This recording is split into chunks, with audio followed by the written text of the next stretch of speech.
Hello, my people. This is Anigo TV. I watching video if man Okija.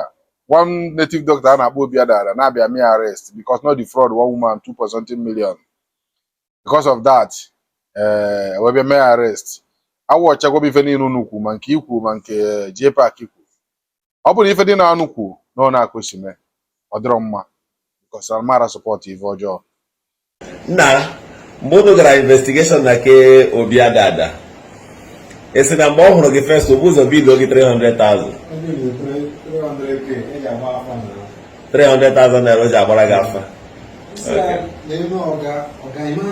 Polita told you just get your check. Okay. You put my account on. Also, the salary 10,000. No, we're going to buy half.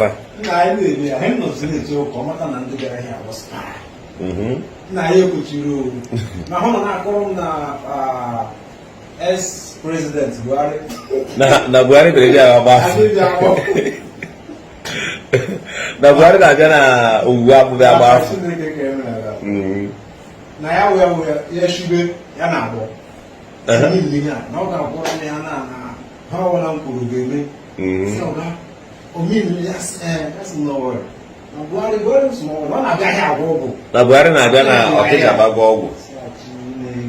Good. Okay. Ogosigi crocodile. I Ogosigi two crocodile. Life ones. Give one Ogosigi give one crocodile bonuga. Okay. Nisha Sabana. There you go, more than 4 million. Just get your chair closer that people will hear you. More than 4 million naira. Yes, no, you better wear Odibia. Need to wear Dibia. You hear where Dibia? It's your boy. Okay, I don't know what Dibia since 1998.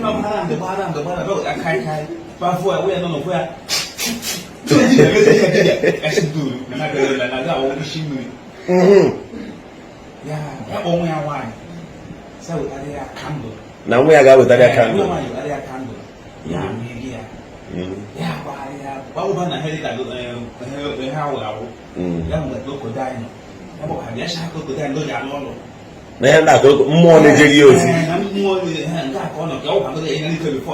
Very good.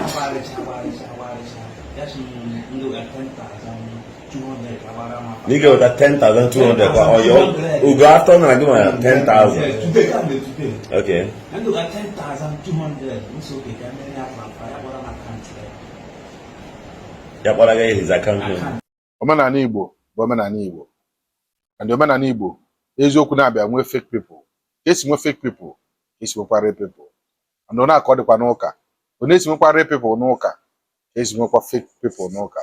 So my brother, ọ na-anụ ibido ọrụ a eruo n'isi because anọ na mụtara ụzọ Ọnịcha nyata Ọnịcha niile ka isi achọpụtasị ndị fake pastor native doctors a sikwa na-agbakwa mbọ those fake pastors nọkwa na Nigeria nọ n'ala Igbo na-emebi ndị mmadụ because afụgo many times asị igota nke anaghị eburu gị amụma igotacha gị kwa 400,000 500,000 ekwecha nwanne otu abụ n'ezie anaghị ego narị ọ na-emechakwa ma n'ụka nke a bụrụ nke ọdụ o si eme na native doctors ka o si eme n'ụka dutora ndị be anyị chọọ miracle ndị be anyị chọọ kwamkwam a wee na-erifa so and nwanne ya nwoke a na-akpọ Obiadada ọ bụrụ na ife niile ekwu nọọ na-aka o si dị ọ kwesịrị ịdị mma ndị Igbo si na-akpa akpala n'ute gị na mmadụ kwuru na emecha ife ị ga-eri 10% emesizie erie thank you very much ọ dịrị oke ọ bụrụ na aka ndị nna nna anyị fa si eme ya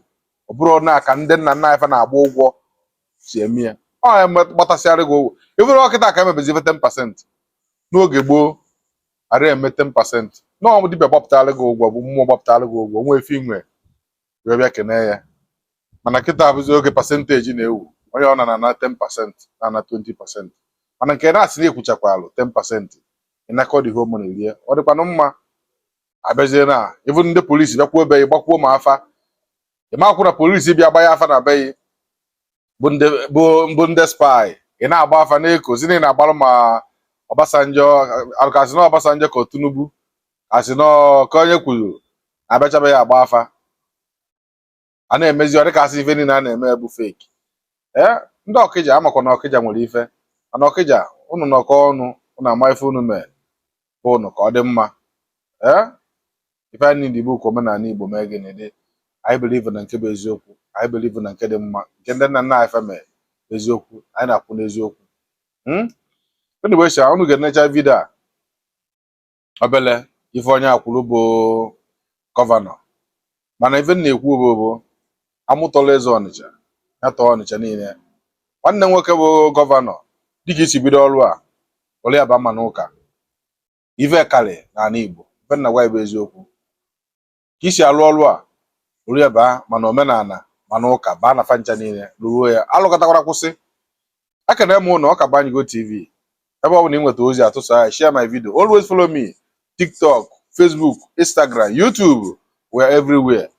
Ife anyị nọ bụ n'eziokwu raw truth ka anyị na-ekwu ọ dị n'uche kwuo n'ọnụ. Ekene m ụnụ.